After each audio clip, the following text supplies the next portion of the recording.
വക്കിലെ ആഞ്ഞിലി ചോട്ടിലെ കാത്തു നിന്നൊരു തോണിയല്ലേ ആർത്തിരമ്പി നിറയണ നേരത്ത് നീന്തിയെത്തണമൊന്നരികെ ആരുമൊന്നു നനയാൻ കൊതിക്കണ രാവിലാദ്യ മഴക്കുളിരിൽ നീ പറയും കഥകളിലൊക്കെയും തൂമഴ തുള്ളി തുള്ളി വന്നു കണ്ണിലെ പൊയ്കയില് കുഞ്ഞലമാലയില് ഞാനോ മീനോ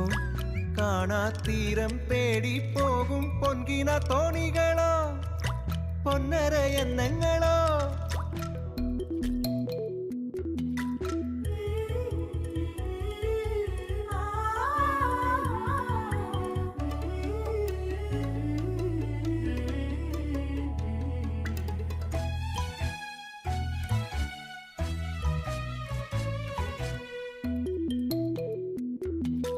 പോക്കുവെയിലിനും മുങ്ങിക്കുളിക്കുവാൻ ആർത്തി തോന്നണ ചോലയല്ലേ കൂത്തടിക്കും പരൽ മീനെ കണ്ടപ്പോൾ ഓർത്തുപോയി നിന്നിൽ മിഴിഞ്ഞ കാറ്റില